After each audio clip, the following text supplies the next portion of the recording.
University. And I want to thank all of you for joining us this evening. And I want to thank you for hanging in with us there for a moment as we get our technical difficulties out of the way and get our program started. This is a program we started when the pandemic first occurred, a way to get our alumni and friends gathered together for a digital gathering of our friends at Lamar University, since we couldn't meet face to face. So you're joining us for the September version of our digital gathering, and you're in for an extraordinary treat. We have somehow managed to convince our friend Keith Carter to join us this evening. Keith is in the endowed Wallace Chair in Fine Arts and Professor of Photography at Lamar University.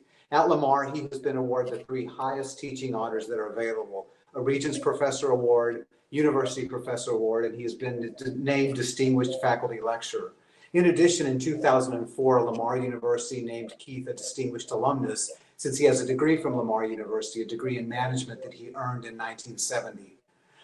Keith's work has often been described as haunting and enigmatic because his photographs have that sense to them, and they're shown in more than 100 solo exhibitions in 13 countries. Keith is known for creating blurred images with limited depth of field, which gives him a real sense of mystery to the work.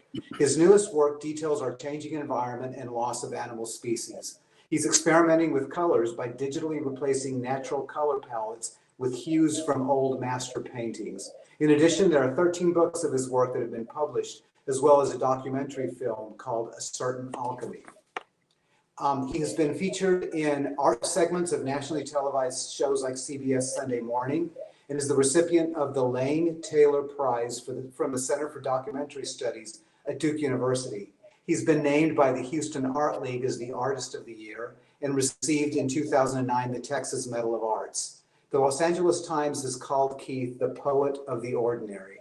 His work is included in numerous private and public collections, including the National Portrait Gallery, the Art Institute of Chicago, the Smithsonian American Art Museum, the San Francisco Museum of Modern Art, the J. Paul Getty Museum in Los Angeles, the Museum of Fine Arts in Houston, the George Eastman House, and the Whitliff Collection of Southwestern and Mexican Photography at Texas State University. Keith, we're thrilled to have you joining us this evening. Thank you, Juan. It's a pleasure to be here. Nice to see you. Indeed. So Keith, let's launch right into what does a social distancing during a pandemic look like for Keith Carter? Well, in some ways, things are a little bit calmer, to say the least. It's put pretty much a stop to travel, which was a large part of many of our lives and that kind of thing. But I love my home. I love my studio. I love my students. So I'm just sticking around socially distant in town for the most part. I get up every morning at 5:30. I go out to Cattail Marsh and I walk 4 miles, and that sort of gets me going. Speaking of Cattail Marsh, a lot of the work, especially your most recent work, has involved the types of species one would think that you would see out at a place like Cattail. So talk to us a little bit about your current emphasis on our environment and species that we might not see moving forward. Well, I've kind of become a closet bird watcher, which was never part of my great interest. But out at Cattail Marsh, it's a migratory place. But my project isn't so much on species there. The French have a saying, entre chien et loup, which means between dog and wolf, and it's a cinematic term. It has to do with the light just before the sun comes up, right after it comes up, just for a few moments there. The light is hybrid. It's neither dog nor wolf. And what I've taken to doing is photographing. I don't know how this would sound to you guys, but it's just really magical, to photographing the clouds in the water during those, I'll call them precious 15 minutes with no landscape. And I'm replacing the color with old master paintings. And every time it works, it's an exciting thing. And I've learned all kinds of things about alligators. For instance, they start flirting in April and they start frolicking in May. and then they hibernate for the rest of the summer, and you don't see many of them right now. So that's pretty much my knowledge. Well, it's a fascinating to hear you talk about it, Keith, because you have an opportunity, I guess maybe even a challenge that the rest of us could never wrap our head around. The ability to document something for the rest of the world, the kinds of things that you have just described, even though you and I live in the same community, are things that I have never seen myself, but yet I've seen them in Keith Carter's work. So does that weigh on you? Does it inspire you? Does it challenge you to trying to bring to people like Juan a world that you see? Well, that's nice of you to say. I love my work. I've loved my work for almost 52 years now. And it's to have a camera is to be in the game. It's to be alive. It's to pay a certain heightened attention, or at least in my world, whether you're in a large city like New York or you're out at a cattail marsh, you're just an antenna in some ways, and you pay a great deal of attention to minute things. And the way things photograph is forever fascinating. The world, we see the world, it doesn't have any borders, but when you look through a camera, everything is transformed, whether it's a video camera, a 35 millimeter camera, et cetera, et cetera. So I don't know, it's like reinventing the world every day. It's really been quite wonderful. Still is. Every morning, apparently. So let's talk a little bit. You talked about New York City or Southeast Texas, and I'm extraordinarily fortunate that I've had an opportunity to become fairly well acquainted with a good friend of yours, John Alexander, who lives in New York City. And he said to me not long ago that the wonder of Keith Carter is that you're so grounded in your community, and we get to experience you here and at Lamar instead of somebody with your talent moving, say, to New York or Paris. So what keeps Keith Carter in Southeast Texas? Well, I've never felt the real need to live someplace else. I've felt great needs often to go somewhere else and to experience something else, be it another country or another city. But I always loved coming back here. And when I was in my formative years, I met Horton Foote, the great Texas playwright who lived for a long time in New York. And I went to a lecture at the Galveston Opera House with my wife, Pat, and it was a panel discussion, and Horton was on the panel, and that's why we went. And if you know his plays, they all take place in a small Texas town. And it's ordinary lives that are not ordinary in any way, shape, or form. Anyway, he said a wonderful thing that made me sit bolt upright in the opera house. He said, you know, when I was a boy, he grew up in a small coastal town, Wharton, Texas, which most, if not all of you know. He said, when I was a boy, I told my teacher I wanted to be an actor. And the teacher told me, well, Horton, that's going to be a hard thing. This is a cotton farming community, and you're probably going to need to go away, and you're going to need to do some other things. And he said, you're going to need to learn the history of whatever it is you want to do. If you want to be in the theater, learn the history of the theater. And you have to be a product of your own times to write your plays in your own generational way.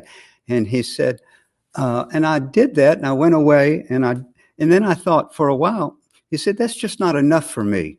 He said, for me, and I was living in New York City at the time, he said, for me, I had to belong to a place.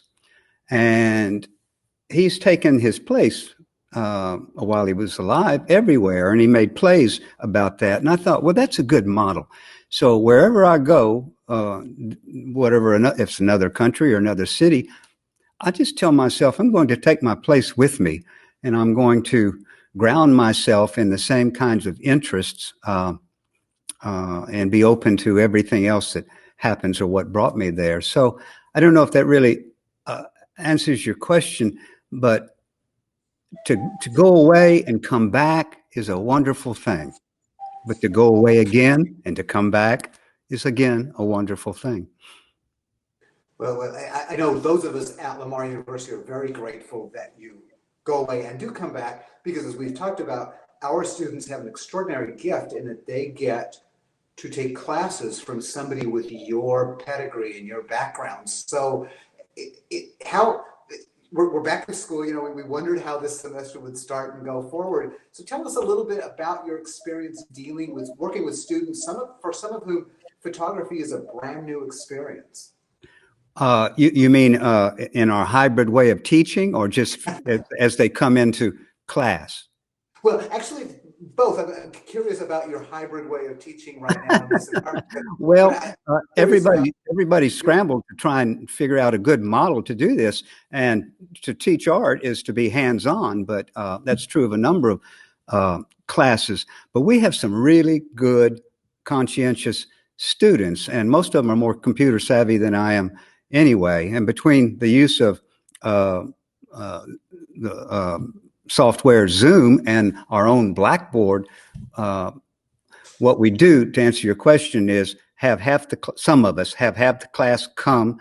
We've taken out desks. Everybody's socially distanced. They come once a week, and once a week we have 2 classes a week. The second class will be online, and then we rotate. So I found it pretty fascinating, but I found it working. So I've never faced this before, but who has, you know, that kind of thing. Students are very adaptable, and I'm surprised they're not trying to cut corners. At least they don't seem to be to me. I'm really proud of them. well, you know, and speaking of pride, from this side of the university, we're so proud of our faculty like you, who have, again, nobody has experienced something like this, but Lamar University faculty are unique in their willingness to just jump in and give anything a shot to see what works for our students. It's pulled everybody together. You know, when we saw what was coming down the pike, I mean, you know, I'm sure every department was the same way. Everybody started talking and trying to figure things out and come up with a viable plan that would be good for students, that you could actually do. And it's been fascinating, and we'll get through this, but that's not what you want to talk about. We just need to stay healthy. Absolutely. And we're hoping that all the things we have in place will do that. But so let's move to something that I am just fascinated to talk to you about. Keith, you talked about this, your 50-year retrospective. 50 years, the amount of work that you have sort of accumulated in that immense amount of time. How did you ever get to the point where you could select pieces that you were going to feature in a book that was going to focus on 50 years of your career?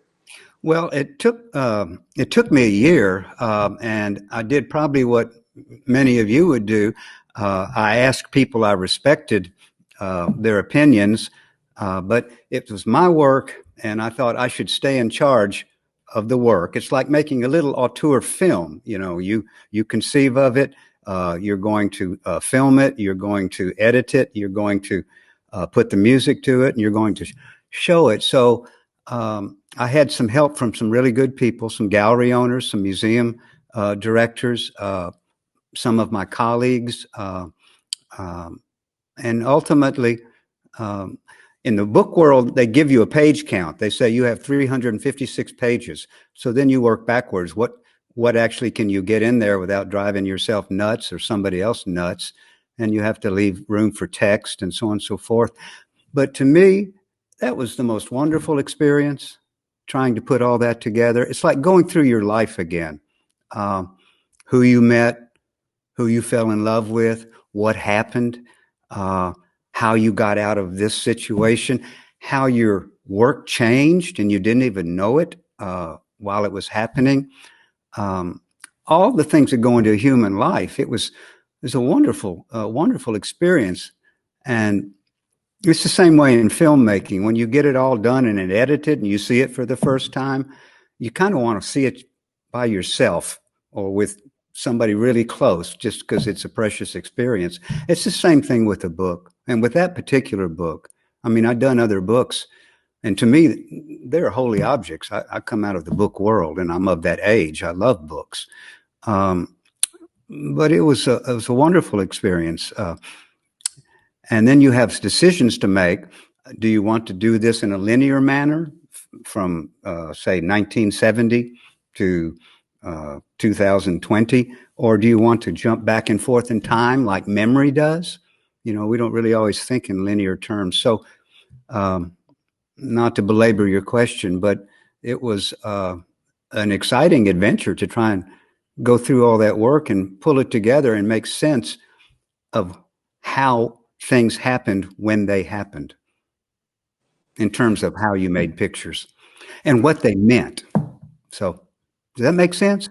It makes a lot of sense. I'm fascinated by this, and I'm curious when you talk about what they meant.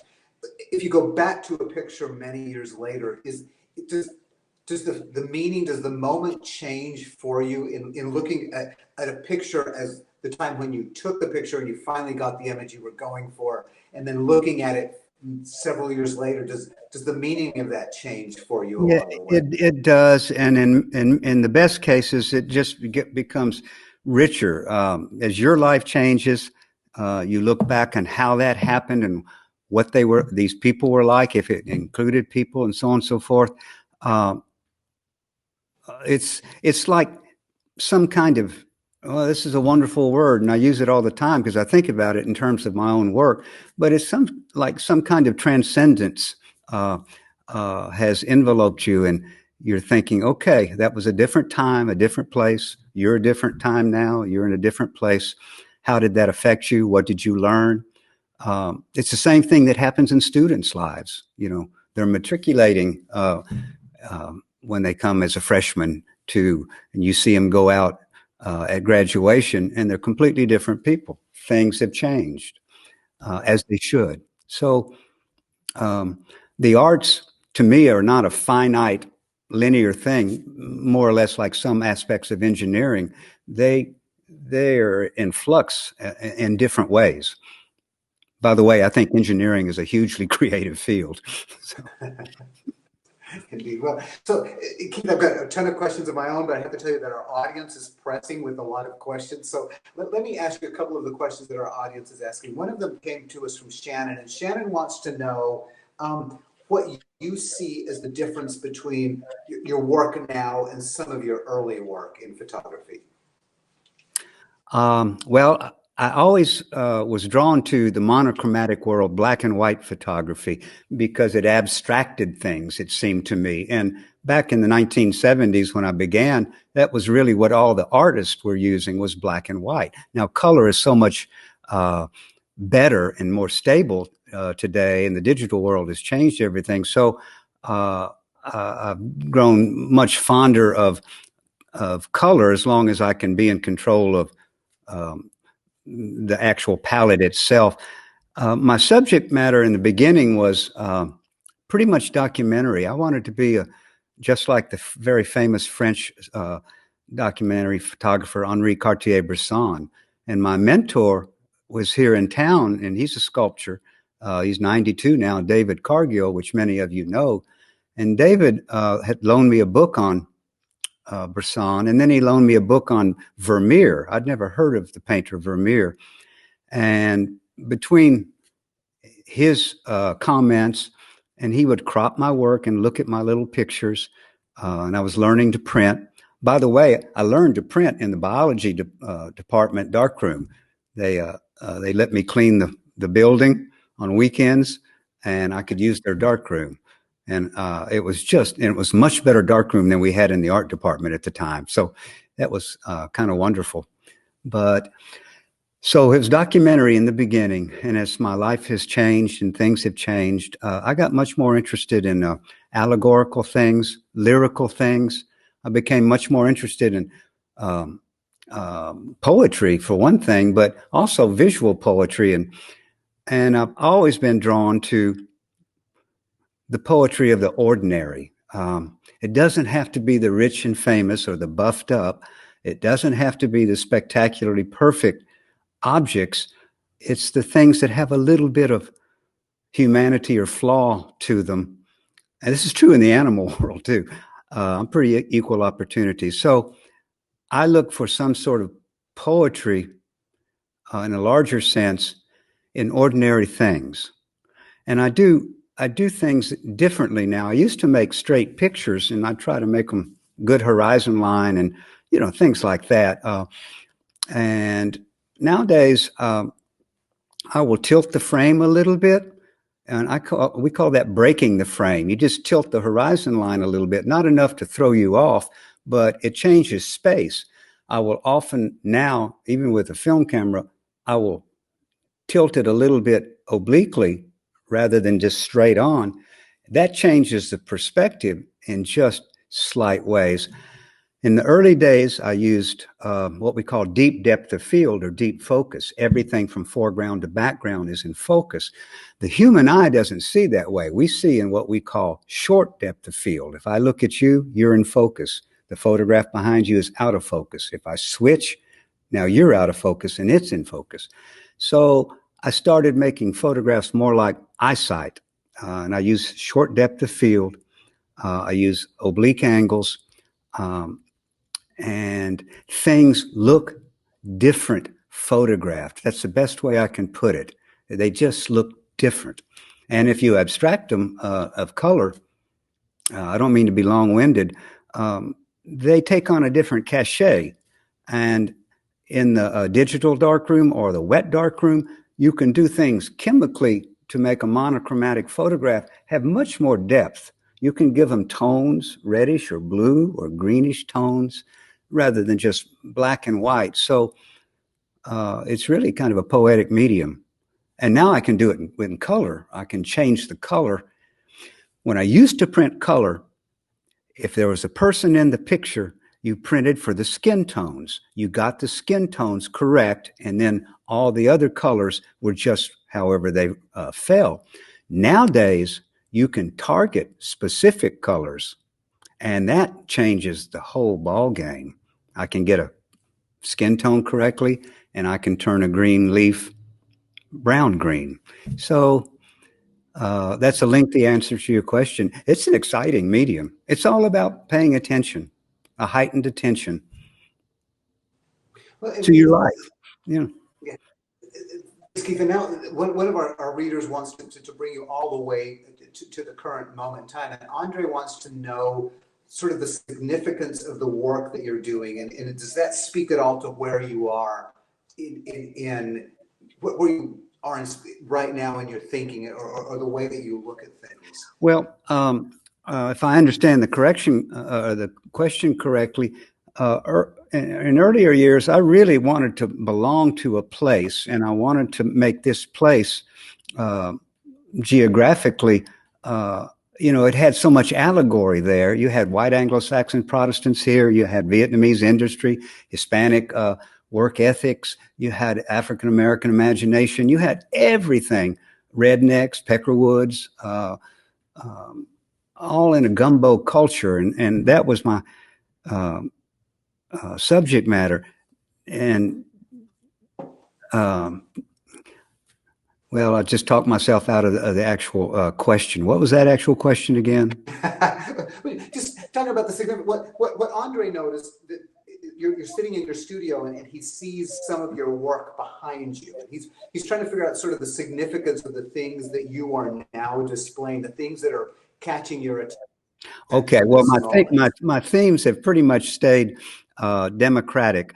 My technique of addressing them and my mental way of addressing them have changed. But I've always been interested in people's lives, particularly ordinary people's lives, the things that people do to hold themselves together, to keep their families together, to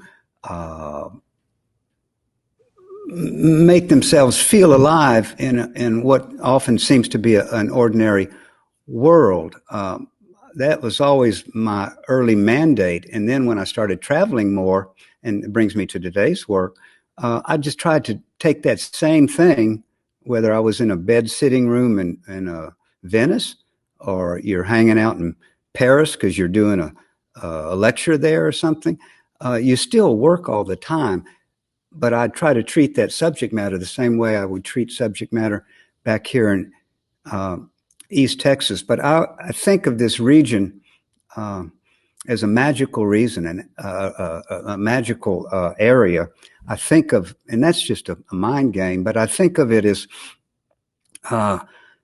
you have species of birds and animals, sometimes thought to be extinct, that still show up. It's a muddy gumbo culture. You're close to a metropolitan city like Houston. You have a great university in our community. It has all these things, but you go 25 miles any direction and it becomes rural again in some respects. And you go 40 miles north and you're back in time, particularly if you go into the big thicket or someplace like that. So it's the species, the people, the botanicals, everything about this region is what's fueled my work, even when I go other places. I'm doing a project right now that I call Ghostland, and it's taken me to 17 states photographing swamps. So, and bay galls and bayous, and the things that live there, but it's not a National Geographic type project. It's much, I'm overusing the words. It has a different focus, literally. Wow. Now I'm dying to see that work. So I guess I'll have to wait patiently for that piece to come out. So another one of our viewers, Roy, wants to know if when you're teaching students in your classes now, do you start them on what we would think of sort of traditional film, or is photography now moved entirely digitally for the students that you're teaching? Well, it's a good question. In my class, and in my colleague, I have a wonderful colleague teaches photography also, Prince Thomas. In the introductory class, we start them on film, and we put them in the darkroom. And you should see them sometimes. They've never done that, and they've never been in a darkroom under that orange moonlight and with running water and precious metals and mysterious chemistry. And some of them just, it's a physical thing. They really, really love it. And then later, as they matriculate, we put them in, the digital world. And so when they're finished, they have a pretty good schooling in both. And both of them offer enormous possibilities. But, and this is the last thing I'll say, I don't mean to keep going on, but if you look at the history of photography, period, one process has always replaced another process, and that's what's happening now. But the irony is none of them have ever gone away. And there's probably more interest now in antiquarian historical processes in the art world than ever before. So we want our students to have some depth in that. And then their subject matter is really up to them.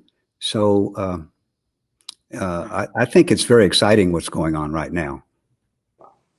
Yeah, Troy, when you say you're not going to talk more, I'm trying to figure out ways to keep you talking. Everything you say, Keith, is so fascinating. But I want to go back to, since Roy asked that question, I think you and I both know which Roy it was that asked that question, but that leads sort of to the next question. Something that's another member of his family has been doing for us at Lamar is the public art collection we have on our campus. And I know you're involved with the public art collection. So I love it.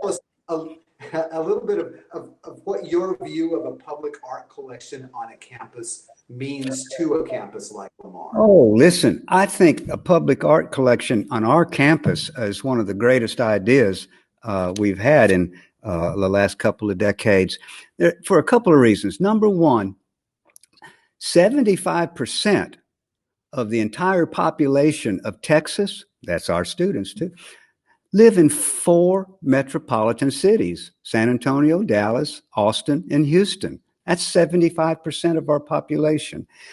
The other 25% are scattered in smaller communities, and we're one of them. And if you beautify a campus, it makes it more civilized. If you expose students in whatever major, you expose them to the arts, there's a better chance of them staying rather than gravitating to one of the larger cities. So I think that's one thing. The second thing is just sheer aesthetic beauty. You know, we've built some gorgeous buildings here in the last decade on the university campus, and we have some great artwork, public artwork out on campus, and we have them in the buildings. And I just think it's one of the best things that's happened. But I'm expected to think that. I live my life with art. I think about it. I think about it the same way an engineer thinks about engineering. So, and I think it's important. And I think it's important that students, intelligent students who are very different from, of course, my generation, get introduced properly to the passion and the beauty involved in the arts, be it opera, you know, be it photography, be it painting, be it writing. I mean, we've got some great programs, but public art is a part of that. Well, you know, sort of following up on that, you talk about engineers and artists, and you know, here I am, a business guy who has none of those backgrounds, but That's an art. When I walk through, say, the Rio Administration Building, and two of the pieces of yours that I love the most are in that building as part of our public art collection. Yeah, it's a moment to sort of stop and take advantage of seeing art that one might not see just in your regular day-to-day life. So there's our pitch for the public art collection. Early on in our discussion, Keith, one of our viewers, Karen, wondered if you have a muse. Other artists talks about muses that inspire them. Do you have a muse? Do you have something that inspires you to keep doing your work? Oh, yes, other artists. I really love finding a new artist that shows me something that I didn't know, that makes my life a little richer.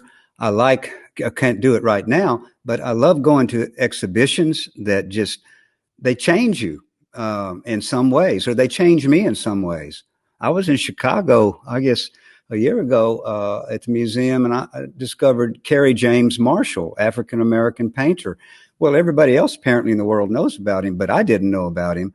And I bought the catalog, and I look at that almost every other day. It's vernacular subject matter, Los Angeles, New York, but it's made my life richer. It's also made me think in different ways, and I think being exposed to art does that. It's an intellectual as well as a sensual thing. It's like breathing air. Going back now to Keith Carter's work, and those of us who are big fans of your work, we get excited when we see your pieces in different places. And the example, of course, we use when we're bragging about you to our alumni is that iconic picture of former President Obama and his wife in their residence at the White House with one of your pieces in the background. So are there places where your pieces have sort of ended up that either surprised you or intrigued you or brought you great delight? Well, this means I get to drop some names. Okay. Yeah, please do. Well, listen, on the political spectrum, it's equal opportunity, the arts. So George and Laura Bush have a number of my pieces. Barack and Michelle Obama have a number of my pieces. Elton John, Steven Spielberg, Ralph Lauren, Calvin Klein. They all have big art collections that they run through their corporations too. So, public figures along those lines. And it's always been a thrill. Some cutie pie fashion models, with a lot of money. They've bought some, but I'm not going to bring their names up. But that's kind of sexist, I suppose. But anyway, it's you never know who gets your work. I have several galleries around the country, and they don't always tell you exactly who buys your work or acquires your work or collects your work. Sometimes they do. So. Well, and again, I just don't inhabit your world, Keith. But I imagine for somebody from this region, to have your work displayed, say, at the Houston Museum of Art, it's sort of iconic in our world, must be sort of a moment of wow, what an experience for you to walk into a building that you know so well, and there's one of your pieces on the wall. Oh, the Museum of Fine Arts in Houston had a wonderful show last year on the moon. And amongst all the paintings and everything else, they had a couple of rooms of photography. And I had a photograph of a dog. I'd done it in Argentina at midnight with a full moon, and this from a low angle. And there's a feral-looking dog and a huge moon behind it. They have it in their collection. It was hanging right next to Ansel Adams' seminal photograph, Moonrise over Hernandez, which, if you know photography, that's a hugely wonderful, iconic photograph. And I thought, I'm right next to Ansel Adams. I mean, how good can that be? I mean, what the heck? And by the way, his print was a whole lot better than mine.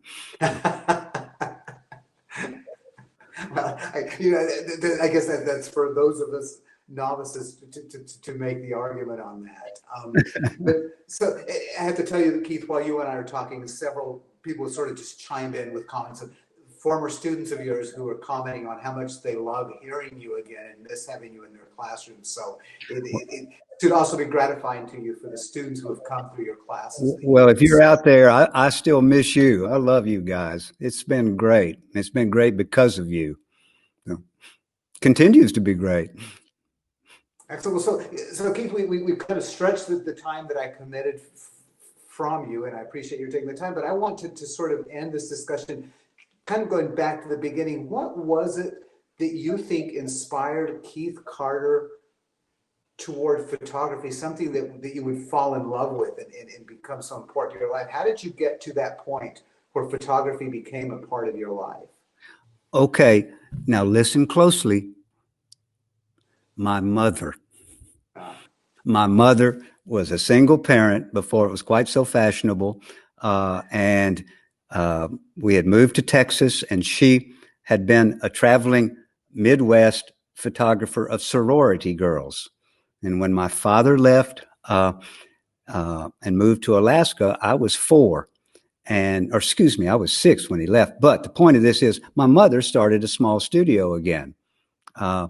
And she became well known in our city as a photographer of children, and she was very, very good. So the answer to your question is, I borrowed her camera when I was 18 at Lamar, and she said, "Honey, be careful. It's my only camera, blah, blah, blah, blah." And I went and took pictures down at the Nature's River, and I had them processed, and I showed them to my mother. And my mother says, "Honey, you have a nice sense of light. You have a good sense. You have a good eye."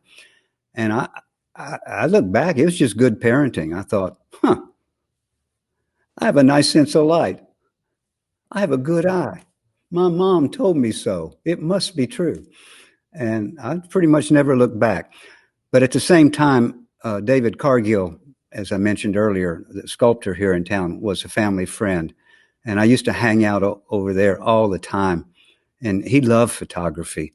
And he would crop my pictures, and I could use his studio, and I watched him work. And so I was around artists, and they were encouraging. And that's what I try to be with students, if possible, unless you get lazy, and then I'm going to read you the riot act. Well, and the proof's in the pudding. We've gotten a lot of messages during this time period, people talking about how much they loved being in your class and how you inspired them. So it's interesting to hear how it started with your mother and the impact. Yeah, really, my mom. Yeah, indeed. So, Keith, we want to thank you for taking the time. You're such a huge asset to Lamar University and to our region, and we're so grateful to you for spending this time with us and sort of getting an opportunity to hear about Keith Carter and your work. We appreciate your taking so much time. Well, Juan, I've known you off and on for years, and you remain one of the world's most civilized men. It's nice to talk to you again. So, Thank you. For the record, you read it just the way I wrote it. Thanks.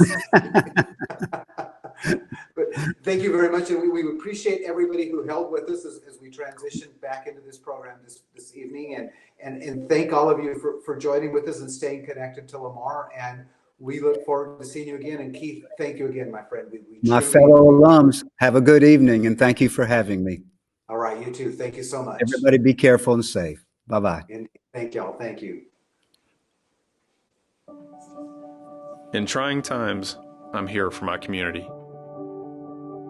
I will reach my students over any distance. I'm committed to delivering truth. Keeping families fed is my purpose. Taking care of people is my passion. At Lamar University, I was given the skills I need to provide essential services. No matter where I am. I'm still here, helping those in need. And even though we can't always be face to face, It's because of what I learned at Lamar University that I can be here for you. Our moment is here. Our moment is now. Make the most of it at Lamar University.